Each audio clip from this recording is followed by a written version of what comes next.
This old man from a rural village is standing at a hospital counter crying. The person who posted the video told his story as such. His wife is sick and has spent over 20,000 renminbi, or more than $3,000 on medical treatment. The hospital staff told him that he needed to pay another $1,200, but he has only $150. He is crying at the bill payment counter. Will the government and the hospital help this old man? Nope, they won't. In China, having a serious illness can be a major disaster for an average family. The marketization of China's hospitals began in the days of former party leader Deng Xiaoping. Currently, the Chinese government pays only about 10% of the expenditure of public hospitals. To make up the funding gap, the government has allowed Chinese public hospitals, which are about 13,500 in number, across the country to raise the drug price. During the Chinese government's 2 sessions in 2014, a delegate to the National People's Congress criticized the medical system, saying doctors worldwide rely on their skills to make a living, but doctors in China rely on selling drugs to make a living. The problem isn't so much with doctors' ethics as with the hospital system.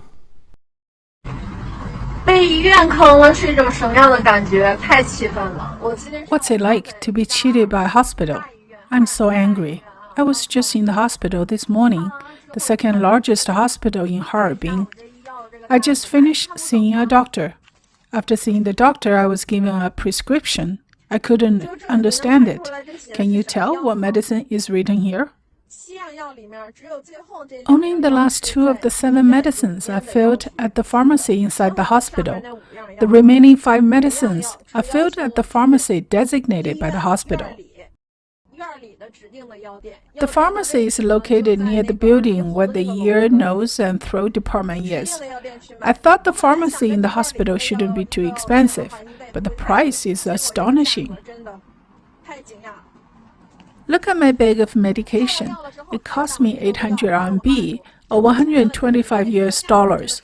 It's not a matter of money, it's the price difference. Look at this medicine. It's sold in the pharmacy for 65 RMB a box. I went online to check. The online price is 58 RMB for 3 boxes. See the pharmacy at the University of Medicine? 1 box costs 65 RMB. And look at these tablets. The online price is 36 RMB for 3 boxes. And look at the price given to me by the hospital. 1 box costs 58 RMB. I bought these medicines at the pharmacy designated by the hospital and spent more than 500 RMB. It's only 177 RMB online. If the pharmacy is a little more expensive than the online store and guarantee no fakes, it's normal and acceptable. But it's too much when it's 3 times more expensive. According to China's national policy, doctors and hospitals receive a low base salary plus bonuses from a common fund. In other words, these bonuses depend on the income of each hospital. Thus, the income of the approximately 2 million doctors in China is directly related to the drug price. Besides drugs, hospitals don't let go of any chance for profit making. 看见了吗？总医院急诊自个儿带马扎，还给交30块钱的床位费，这种服务我觉得也是弱爆。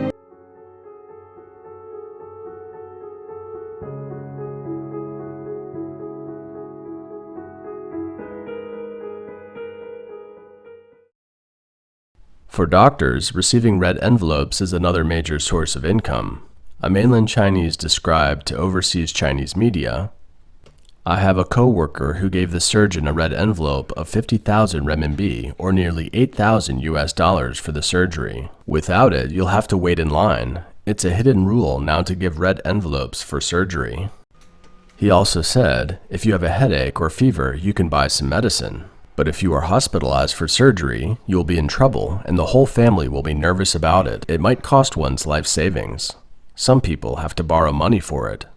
我那个给你吧，哦，你还没给？红包啊。好，给我。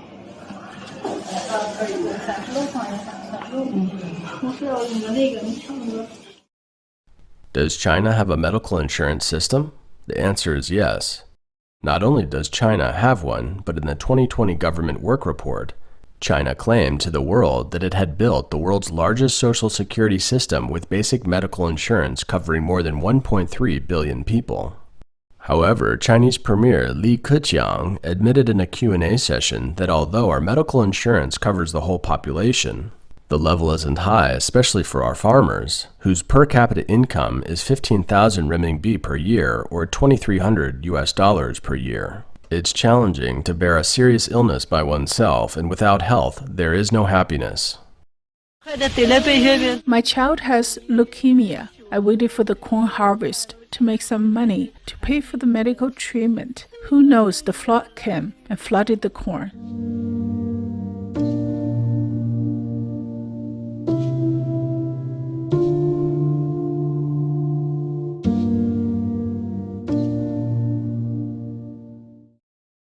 So what is the truth about medical insurance for the Chinese? Why can't Chinese people count on health insurance? An online post explains it. In the post, medical insurance is referred to as a steamed bun. It says, the price of a steamed bun was 1 renminbi. To ensure that the poor don't starve to death, the state decides to have food insurance, where the people can consume a steamed bun and get 50% reimbursement from the state.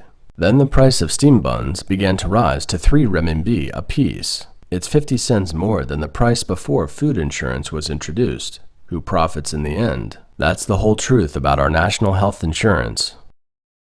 Chinese media reported that most people in rural areas have given up paying for medical insurance because of the cumbersome reimbursement procedures. The rural clinics, which farmers normally access, aren't covered by rural insurance. Only large hospitals are covered, so many farmers don't enjoy this benefit anyway. Retired employees of state enterprises also encounter similar problems.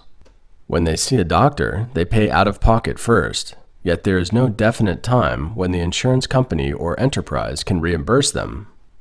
In addition, with the devaluation of the renminbi, farmers have to pay increasing medical insurance premiums every year, so they simply stop paying. In contrast to the general public's difficulty of accessing medical care, the Chinese Communist Party, or CCP, has the world's most privileged access to healthcare. Many Chinese hospitals are luxurious and grand.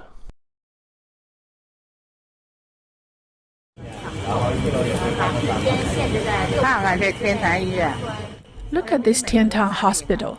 It's even better than American hospitals. We have to take the hospital bus to register at another department. We have to take a shuttle bus. It's like a sightseeing tour.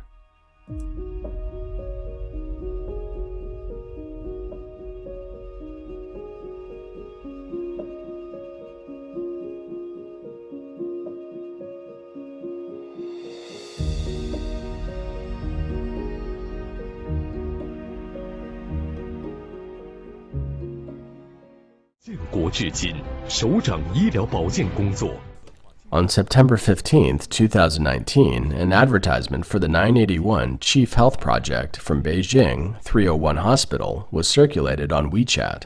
It described the project as a medical service only for the top CCP leadership, with the goal of extending life expectancy to 150 years.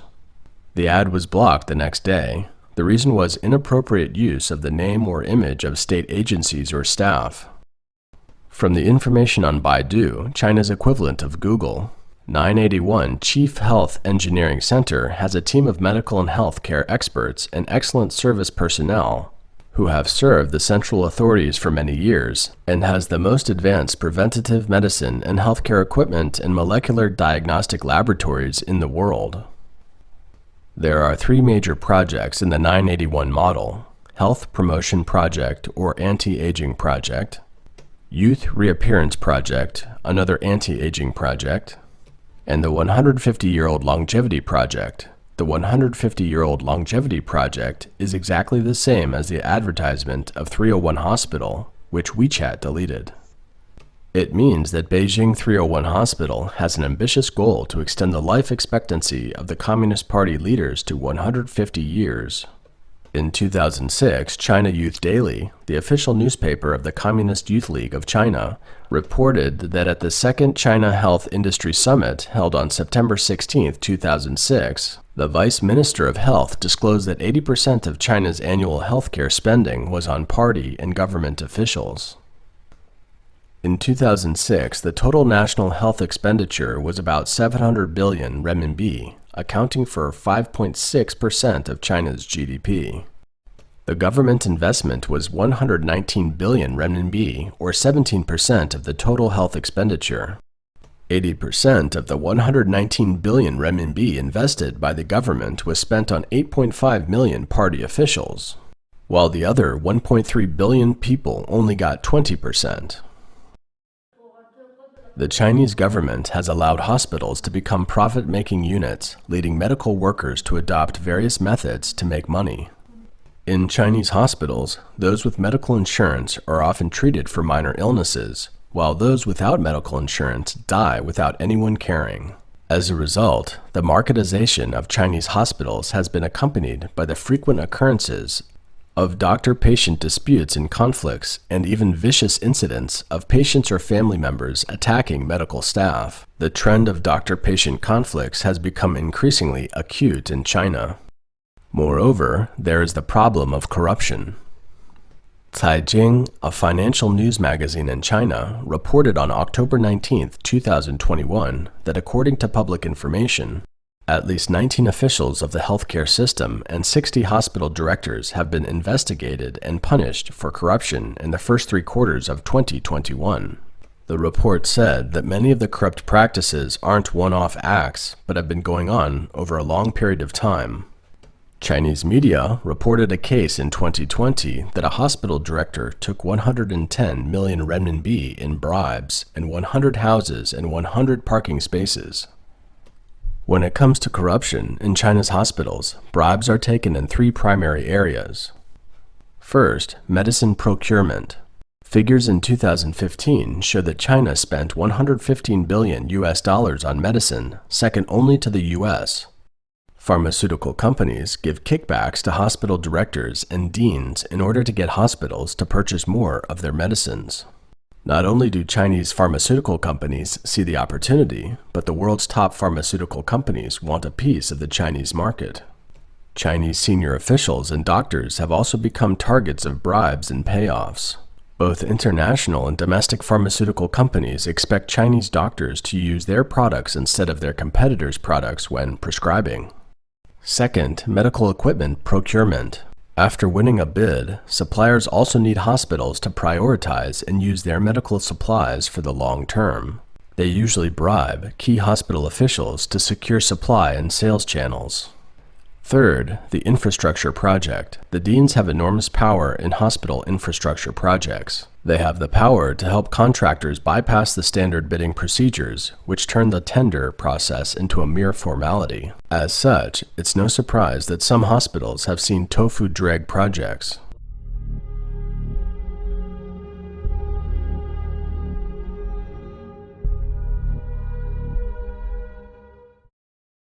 Before the CCP came to power in China, good medicine was associated with a benevolent heart in the traditional Chinese culture. The profession of a doctor was referred to as hanging a gourd to save lives, meaning hanging a gourd filled with medicine to save lives.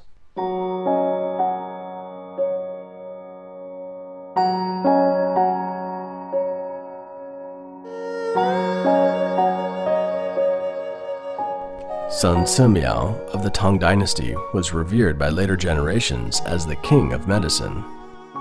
He wrote in a book where he discussed the virtues required of a doctor. It reads, "Whenever a great physician treats a sick person, he must be at peace with his mind, free from personal desires or demands.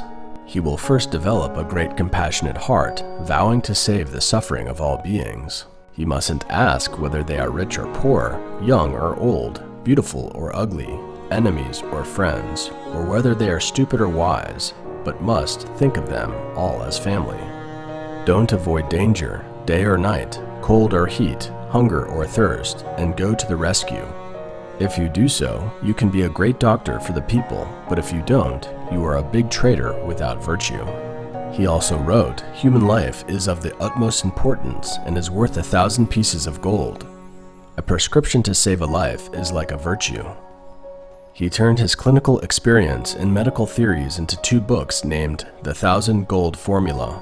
He set an example by cultivating his virtue and carved the prescriptions for common diseases on stone tablets and put them by the side of his residence so that people could treat themselves without paying any money.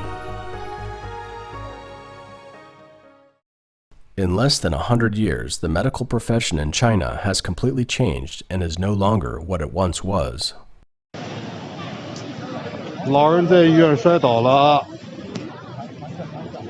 没有一个护士，路过的没有一个护士或者医生问一下情况。现在的医院